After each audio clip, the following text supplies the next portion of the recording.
आपण पाहत आहोत बहुजन आवाज न्यूज चॅनल। विद्यार्थ्यांनी मोठी स्वप्ने पाहावीत। आयुक्त नागनाथ चौगुले। 10वी हा विद्यार्थ्यांच्या दृष्टीने टर्निंग पॉईंट आहे। विद्यार्थ्यांनी मोठी स्वप्न पाहावीत व ती पूर्ण करण्यासाठी अखंड परिश्रमाची जोड द्यावी। उच्च शिक्षण घेऊन आई वडिलांचे आणि समाजाचे नाव उज्ज्वल करावे असे आवाहन समाज कल्याणचे सहाय्यक आयुक्त नागनाथ चौगुले यांनी केले। अण्णाभाऊ साठे यांच्या जयंतीनिमित्त अण्णाभाऊ साठे विकास महामंडळाच्या वतीने गुणवंत विद्यार्थ्यांना शिष्यवृत्ती वाटप प्रसंगी ते बोलत होते। यावेळी दैनिक पुण्यनगरीचे उपसंपादक भरतकुमार मोरे, जिल्हा व्यवस्थापक R.H. चव्हाण, नितीन कांबळे यांच्यासह गुणवंत विद्यार्थी, पालक तसेच विविध महामंडळाचे अधिकारी कर्मचारी उपस्थित होते।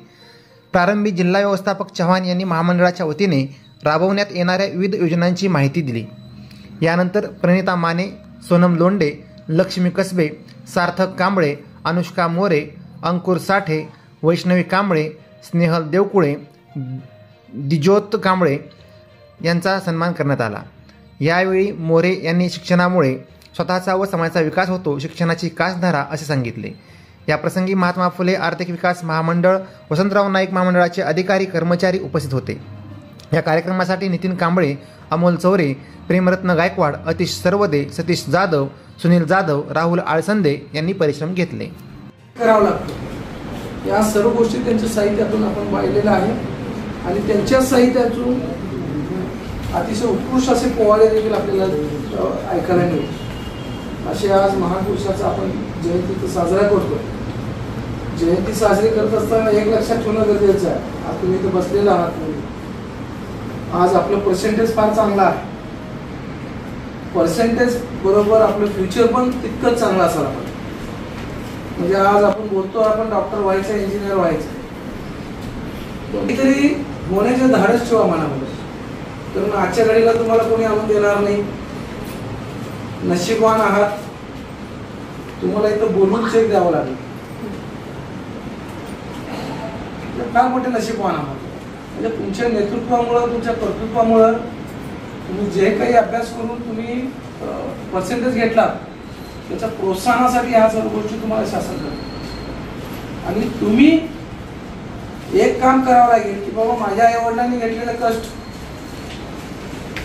माझ्या घरातल्यांनी घेतलेलं कष्ट, या सर्व कष्टाचं जर मला पेड करायचं असतील तर मला काहीतरी झाल्याशिवाय मला पर्याय नाही। या सर्व गोष्टी डोळ्यात ठेवून आपल्याला वावरावं लागणार। म्हणजे इंजिनियर होणार, फक्त इंजिनियर होऊन चालत नाही, पण असं इंजिनियर होणार की जगातला प्रत्येक माणूस माझं नाव घेणार। अण्णाभाऊ साठे यांच्या जयंतीनिमित्त उपस्थित सर्व महामंडळाचे आपले स्टाफ, ज्या आज ज्यांना चांगले मार्क पडले असे सर्व गुणवंत विद्यार्थी, तुम्हा सर्वांना शुभेच्छा। आपला देश हा विचारवंतांचा देश आहे, सर्वांनाच माहिती आहे। या विचारवंतांच्या देशामध्ये डॉक्टर बाबासाहेब आंबेडकरांच्या विचारापासून ते साहित्यरत्न अण्णाभाऊ साठे यांच्या विचारापर्यंत जे काही संघर्षाचा प्रवास झालेला आहे त्याचा इतिहास तुम्हाला सर्वांनाच माहिती आहे। कदाचित त्यांच्या कष्टामुळे कदाचित आपल्याला काही मान सन्मान आज इथे आपल्याला मिळतो। आज त्यांची जयंती आहे। साहित्यरत्नांनी बरेच पोवाड्याच्या माध्यमातून आपल्याला महाराष्ट्राला बरंच जागे करण्याचा प्रयत्न केलेला आहे। ते शिक्षण किती घेतलं तुम्हाला माहीत आहे सर्वांना, म्हणजे एकच दिवस शाळेत जाऊन आले, तो असे महान विचार, महान व्यक्ती एवढं थोर साहित्यातून त्यांचे विचार व्यक्त करतात, म्हणजे क्रांतिकारी विचार व्यक्त करतात।